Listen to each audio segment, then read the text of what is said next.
শান্তি টানেই প্রকৃত শান্তি। সাত রাত জাগা হবে পকেটে আবার হবে পড়ালেখা কিছু দ্বারা হবে না। হুট করে পুলিশ এসে থানায় ধরে নিয়ে যাবে, মায়ের মন ভেঙে যাবে জানো না।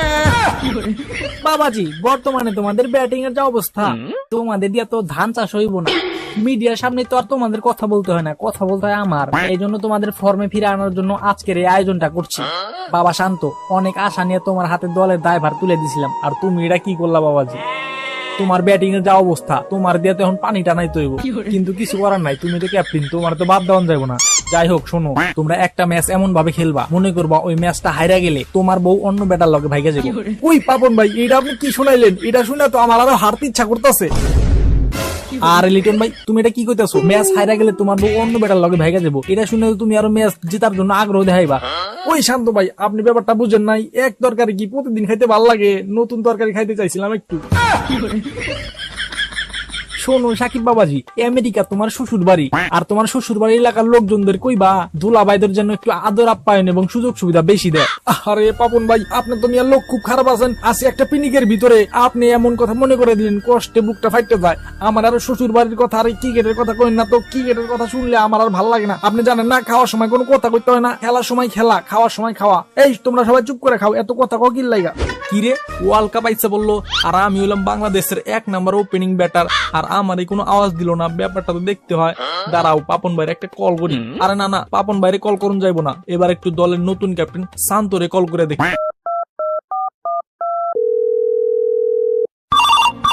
উঠাইয়ে না। ওই কাম সারছে, এই অসময়ে আবার তামিম ভাই কল দিচ্ছে গে। ওই বেটা, কারো কল ধরবি না, রাখা দে, এখন খাওয়ার সময় কোনো ডিস্টার্ব করবি না। কি হলো এটা? আমি হলাম বাংলাদেশের 1 নম্বর ওপেনার, আর আমারই কল দিল না। দাঁড়াও, বিষয়টা দেখতে হয়।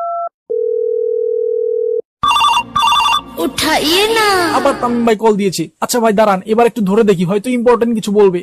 ওই মিয়া শান্ত, তুমি আমার কল ধরো না কি লাগা? তুমি কি বুঝলা গেছো আমি হলাম বাংলাদেশের 1 নম্বর ওপেনার তামিম ইকবাল? আরে না ভাই, নতুন একটা শোরুম উদ্বোধন করতে যাইতেছি সাকিব আল হাসান ভাইয়ের সাথে। আমি তো বাংলাদেশের নতুন ক্যাপ্টেন, কিছুদিন পর থেকে সাকিব আল হাসান ভাইয়ের মতো আমাদের তো সবাই শোরুম উদ্বোধন করার জন্য ডাকবো। এর লাগে আগের থেকে একটু প্র্যাকটিস করে নিতেছি। কি মিয়া শান্ত, 2 দিন ধরে ক্যাপ্টেন হইতে না হইতে বড় ভাইগর ভুলে গেলা? আরে মিয়া, মনে রাখো, আমি যদি ক্যাপ্টেন্সি না ছাড়তাম তাহলে কিন্তু ক্যাপ্টেন্সি তুমি পাইতা না, ওটা কিন্তু আমার দখলে থাকতো।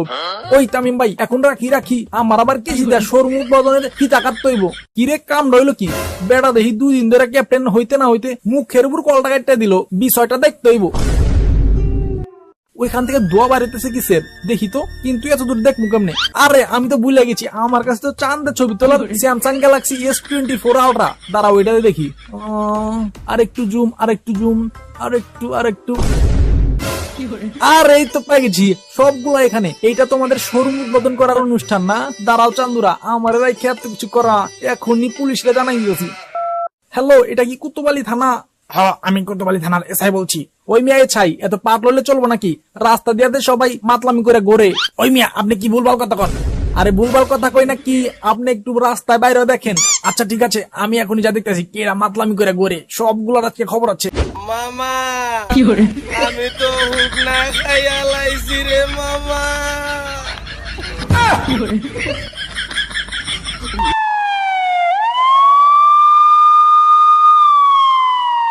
তোরা কে গো নাস আমার বাসা?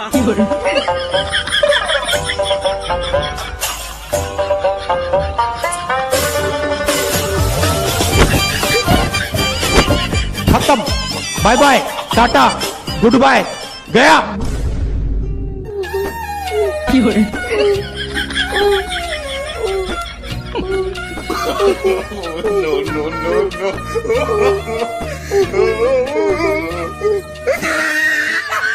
ও পাফুন্দা, আপনি গাছের আগা উঠছেন কি লাগা? নিচে নাইমা আহেন। আমি নিচে নামবো না, নিচে নামলে তোমরা আমার দৌড়া লয়ে যাইবা। আরে না, দৌড়া নিমু না, আপনি নিচে নাইমা আহেন, চিনতে একদম নিচে নাইমা আহেন। ওইখানে থাকে তো আপনি পুরা যাবেন। তোমরা কি হাসা কথা কইতাছো? আমারে ধরে নিবা না? আরে না, একদম চোখ বন্ধ করে আপনি আমাদেরকে বিশ্বাস করতে পারেন।